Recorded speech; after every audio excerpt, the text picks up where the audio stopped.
Have you ever wondered what the perfect motorcycle for the Himalayas would look like?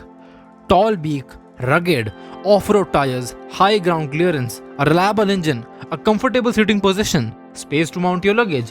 Somewhat along these lines. Well, for a long time, we did not have such a motorcycle in the Indian market, and the ones that were already there were expensive AF. But in 2016, the scenario changed because Royal Enfield launched the Himalayan in the Indian two-wheeler market. Enthusiasts and off-road riders finally had a bike to look up to.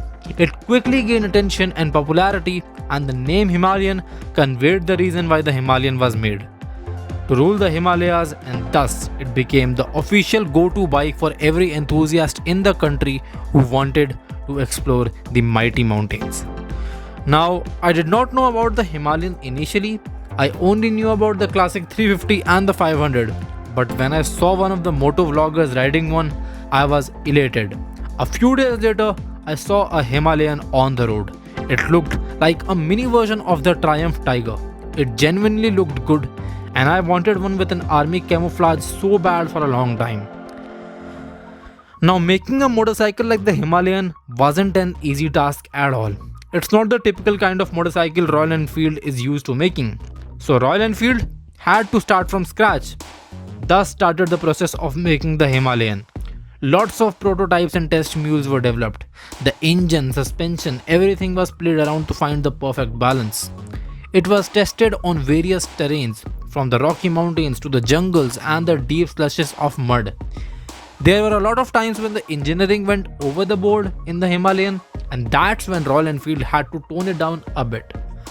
Motorcycles like the classic 350 and the 500 were already good as Ladakh tourers, but where they lacked was the part when a rider wanted to take the path less trodden. These bikes had their limitations, but the Himalayan's chassis and suspension had to be tuned in a way that they absorbed all the cracks and bumps on the road while maintaining the structural integrity of the motorcycle. Another target that Royal Enfield had was to keep the weight of the Himalayan low, because motorcycle of its type needs to be light enough so that the rider can maneuver it whenever they want to. Moreover, the Himalayan has to be compact for obvious reasons.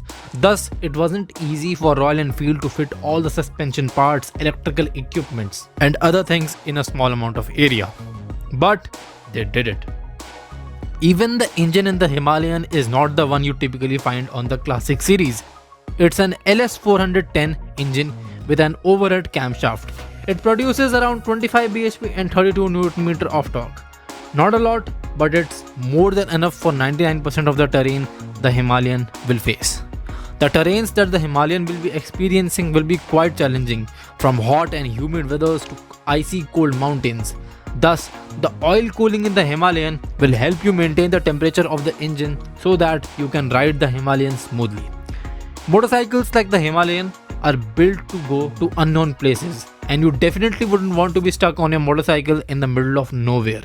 That's why a motorcycle like the Himalayan has to be reliable, and it is.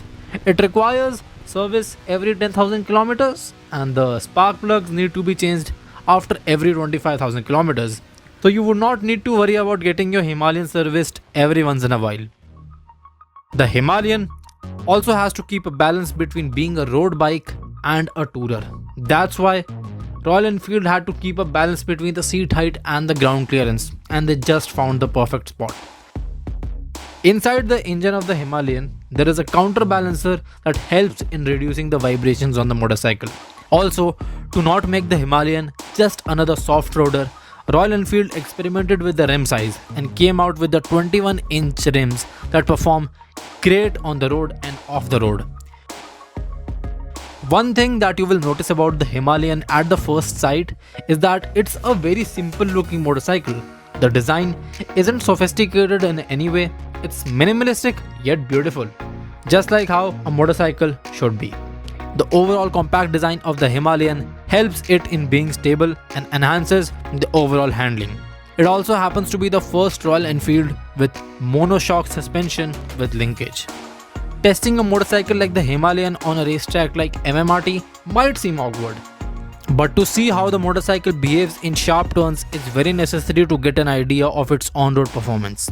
The types of terrain that the Himalayan was tested ranged from smooth roads to the broken tarmac, snow, slush, sand and inclines. The final testing of the Himalayan was done in the Himalayas, the place from which the Himalayan has taken the inspiration from.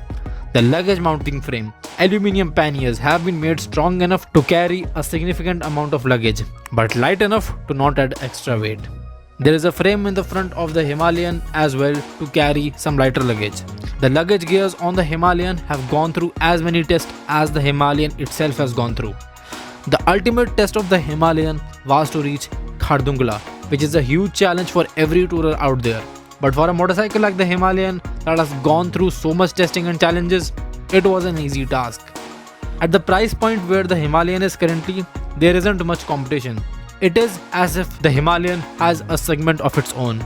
The only motorcycle that is considered as an actual threat to the Himalayan is the Dominar 400, which we all know is one of the OGs and the most loved motorcycle among tourers. But the Dominar 400 is not as capable as the Himalayan. It's a good touring bike, but overall, it's the Himalayan that can deal with almost every type of terrain. Also, if you look at the Himalayan as an overall bike, you will see that it is not the kind of bike which is just built for a specific purpose or use. You can use the Himalayan as your daily rider, and a lot of the off-road elements in the Himalayan will help you in your city commutes. For example, the suspension travel will make your ride plush and help you counter the pothole-ridden Indian roads. The tires are good enough to provide you with the required grip whenever you want, and the maneuverability of the Himalayan will help you toggle along in the traffic as well. So everyone, that will be all for the Royal Enfield Himalayan. I trust you liked this one. If you did, then do share it with your friends and do consider subscribing to MOTORDRIFT for more such content in the future. Also, join in the MOTORDRIFT community by clicking the Discord link in the description below. We would love to have you as a part of it. Till then, ciao.